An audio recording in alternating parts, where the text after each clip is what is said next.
As you're moving along, you happen to notice that one of the larger animal pens is wide open.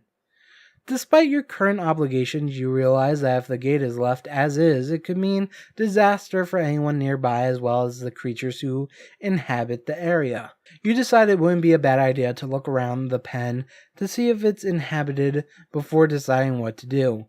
If there aren't any creatures inside, you can stop worrying about the gate and go on your way. You tiptoe past the gate and into the pen, trying not to make a sound. The pen appears to be empty, so you turn to leave. As you do, you see the most beautiful creature standing before you. Long silver hair flows down its back. Deep, violent eyes regard you quietly, and its pale blue skin seems to sparkle under your gaze. Its gentle voice sweeps around you like a wayward wind, tickling your own skin and sending a sense of euphoria across your body. You'll have to decide whether to act on this or not. Ignore the problem? No. Observation, examine the creature? Or planning, talk to a stable hand about the gate? Let's observe and see what happens. You decide it wouldn't be a bad idea to look around the pen to see what's inside it before deciding what to do. If there aren't any creatures inside... What? Yeah, this is copying. You decided it wouldn't be a bad idea to look around the pen to see if it's yeah, it's... Okay, whatever. I'm just gonna read this. It's weird that it pretty much copies, like, the intro to this thing, but whatever. You decide it wouldn't be a bad idea to look around the pen to see what's inside it before deciding what to do. If there aren't any creatures inside, you can stop worrying about the gate and go on your way. You tiptoe past the gate into the pen, trying not to make a sound. You survey the area, peering about to signs that the pen is indeed inhabited. A moment towards the back of the pen catches your eye, and you lean forward, squinting into the gloom. Your eyesight adjusts to the dim light, and you see that there is a cluster of horn-billed Ursulas huddled together against the far wall. These animals are known for being quick to agitation and for their possessive mating habits. At least you know what you're up against. This should give you some idea how to proceed. This seems wrong, but whatever. Because it's talking about this other creature, and now it's talking about this completely other creature.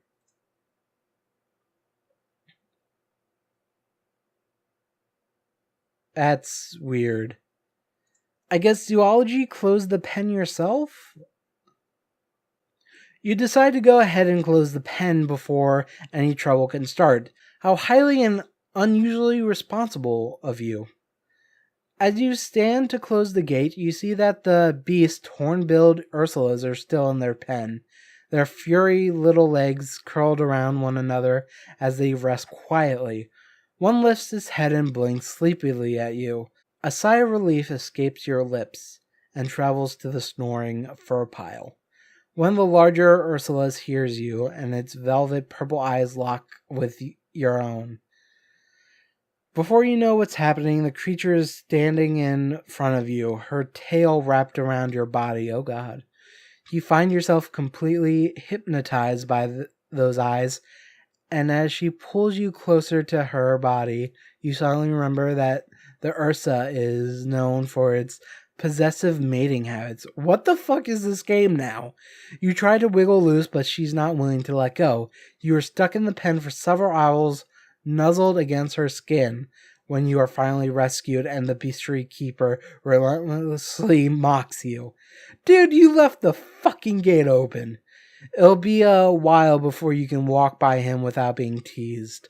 Oh, the sting of humiliation. Okay, I thought that when it was talking about mating habits, I thought this was going to get a little bit darker. I know it probably would never get that dark by the main tone of this game, but I don't know, it worried me for a second there. Okay, we brought up our theory of astrology, which now requires 3 skill steps to do. Where's conversation? It does not require that. Maybe it'll do that. I don't know. There's we also brought up our geometric laws. And there was another test today for enchanting. So let's see. Some of these scores are not that high. Was 53 the highest I saw? Now 55. Yeah, I think 55 is the highest. So, yeah, she did pretty good. I decreased Duran's merit by 1. Okay, sure. Oh, man. We have not been having a good week. A couple holidays are coming up. I'm trying to decide what I want to do. If I bring up conversation, I would have to bring up navigation, which is 3 at the moment. I could do that. Longshade. We'll study at the Mantle of Stars because that can give us 2 skill steps and a random astrology skill. So if we're lucky, it's the one we want. Yeah, we'll just do the regular library. So, conversation.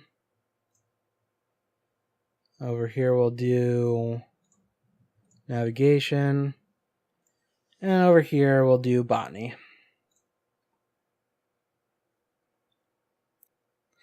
You've agreed to help organize Professor Leo's office, but that's easier said than done. Okay, I think this is our athletics teacher. So, okay. I think he also might be the headmaster for Godina. I might be wrong on that. No, he is. Yeah, and he's the newest of the regents. You've got to find a way to get all these papers organized in a short time, or else you'll miss the next game of Dodge Spell. Your friends are counting on you. However, many of the papers seem to have a mind of or will of their own, and keep scattering themselves randomly around the floor. Professor Leo is helping, but keeps pausing to read every other sheet he picks up. There has to be a way to get this done quickly. Forget the game and buckle down? Listen, keep an ear open for help. Okay. Incantation cast a wind charm? No. We'll try listen. Let's see what that gives us. There might be something around the office that can help you. You take a look around, but unfortunately you can't see much under the blanket of papers and that is covering everything. You do, however, hear voices outside the door. Maybe you can enlist a little help. Persuasion. Ask someone for more help. This is too much of a task for one person. You peek into the hall and see several students walking past the office. By acting as though doing the work is a great privilege and explaining that not everyone would be able to handle the responsibility, you are able to convince them to help out in this chore. And you're finished in no time. Whatever, Huckleberry Finn. I hope I got that reference right. The only student who refused to help was Floor, who claimed to have invented that trick. You assure the other student that you have no idea what she's talking about. I'm guessing we take a bit of a hit with Floor. Okay, so our conversation went up. Our memorization went up. And of course, concentration. Navigation went up. And now requires multiple skill steps. Awesome. And we've increased moons, which is not what we wanted, but that's fine. And we also brought up our botany and decipher handwriting. Tallulah here competed. You increased your stress by 1. You increased your coordination skill. That's nice. Narrow focus for botany.